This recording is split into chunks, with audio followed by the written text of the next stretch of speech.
Welcome back to the live stream. I am Alpine Parrot, and you would have come here expecting to see a live stream of me playing the Sniper Ghost Warrior contracts too. Well, don't worry, I will be doing that. I will be doing that. But before we do, I would like to ask you your indulgence for just a few minutes, 5, 10, maybe 15. I have a brief presentation I'd like to give. Um, I think it will be informative and I hope you learn something. I've been interested in this particular slant for many years. I used to have a blog called Kia Blog. It's available, I believe, through the Wayback Machine. If you know what the Wayback Machine is, great, I'm on there. If you don't know, the Wayback Machine is an archive of everything you put on the internet gets stored back into that. There are a few exceptions, like the government or certain businesses can request that it be removed for certain specific reasons. And I believe that's being done more and more, but yeah, you can find it there if you're interested. If not, just a brief explanation. Here, blog was quite a few years ago, I think about 10, and it was good at the time. Like all things, my views have changed, maybe matured, maybe I've matured. Like horror, people would argue with that. But if you want to see it, it is there. My presentation today will be about something that I find extremely interesting and something that is undervalued by European New Zealand society. To our shame, really. My presentation is about the Kia. A very noble bird.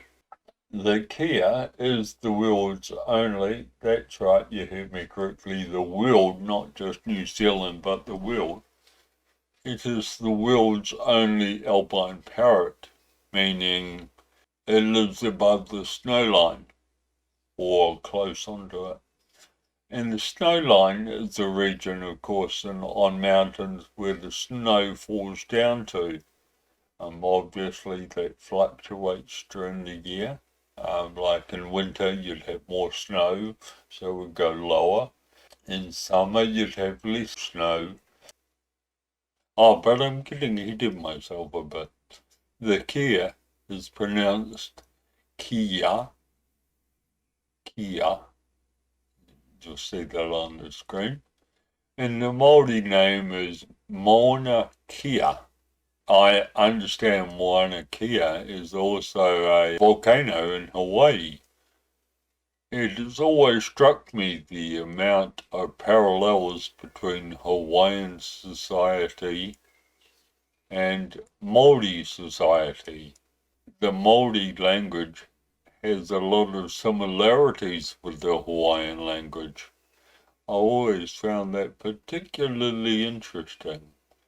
Even more so considering that they're both in the Pacific Ocean, and for an ocean-faring race as the Māori were, that's, I think, significant, but I'm just a layman discussing a point of interest. I'm not a historian or anything of that ilk, so we'll get back onto the Kia. The Kia is a beautiful, beautiful bird. As you'll see here, it has pretty stunning plumage at certain times of the year.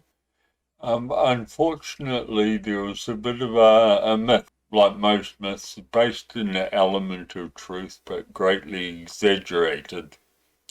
And the myth was that the Kia would prey on baby lambs and catch them and then fly them up over cliffs and then drop them and kill them.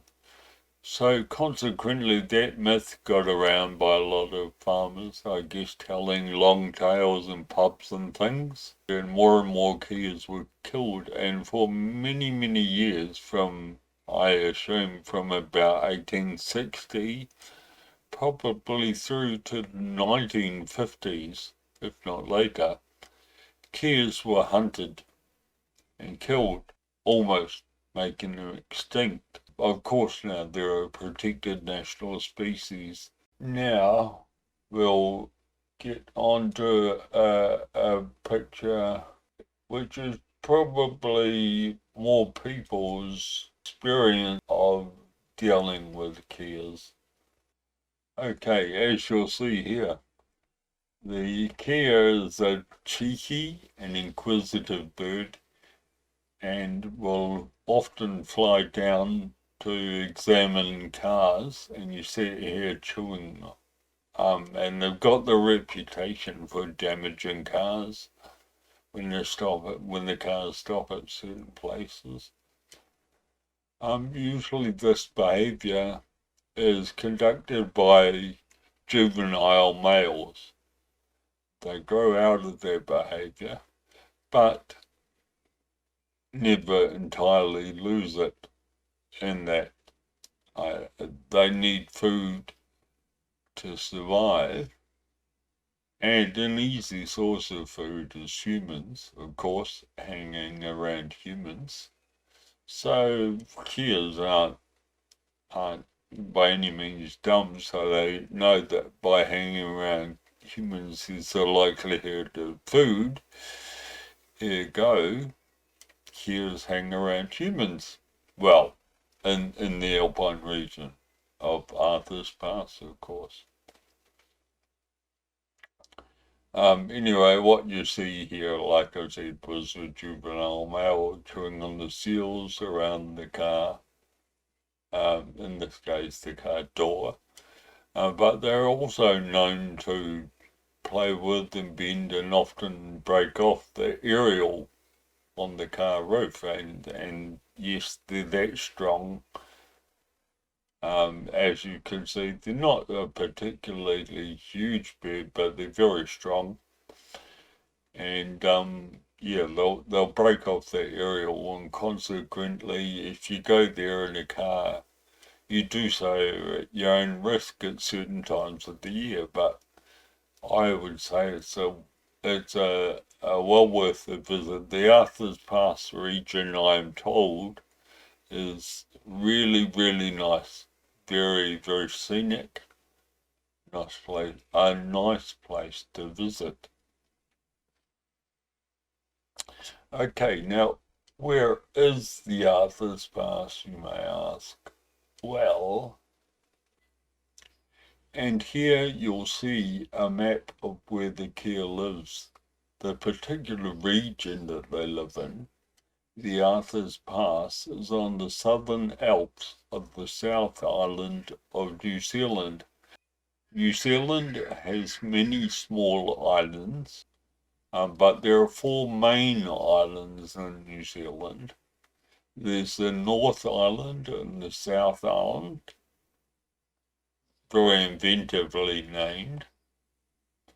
And then there's the Stewart Island, and there is the Chatham's Island. Each have their own particular interesting set of histories, but I won't go into them now. As you'll see, the Arthur's Pass National Park is in the Southern Alps, which is west from Christchurch. And you have, of course, you go up over the Alps, as you're doing so, you go into the Alpine areas, which is, of course, the habitat for our friend the kea. You'll see the state highway snakes around and through Arthur's Pass, through the national park, comes out on the west coast of New Zealand in Kumara by Greymouth, between Greymouth and Hokitika. The Arthur's Pass is in the Southern Alps.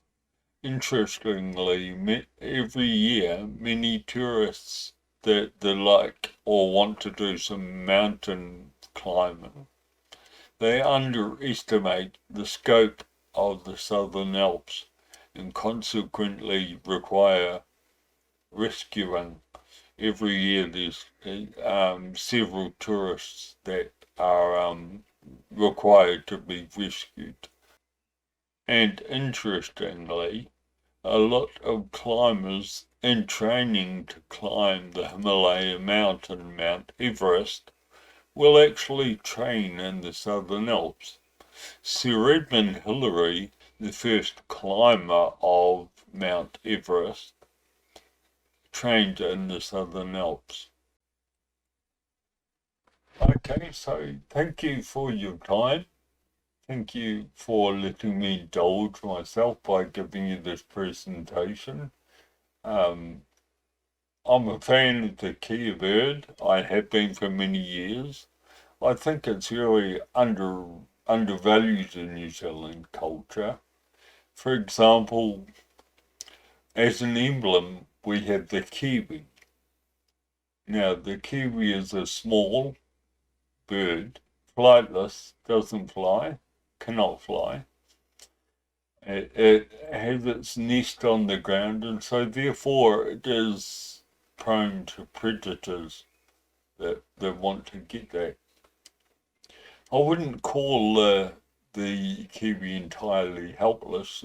It has a fairly strong set of legs with claws on them and a beak, but it is flightless and it nests by burrowing on the ground, which makes it somewhat vulnerable. Contrast that with the kea, and you'll see my dilemma. On one hand, you've got the kiwi, which is a relatively helpless or vulnerable bird.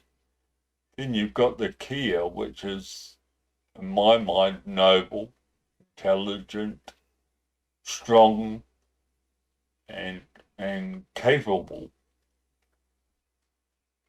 So for years, it has always perplexed me why we don't value that as a nation more than we do.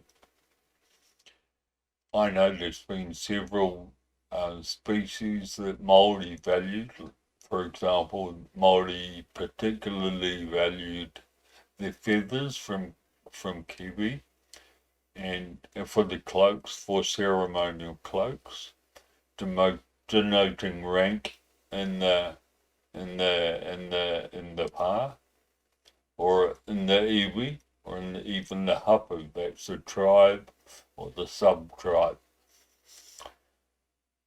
And so today things like that are passed down as heirlooms, because of course now they're protected. So I hope you got a bit of information from the presentation. I enjoyed making it. It was short, to the point, I hope. So now, as a little Pavlovian reward, to the game.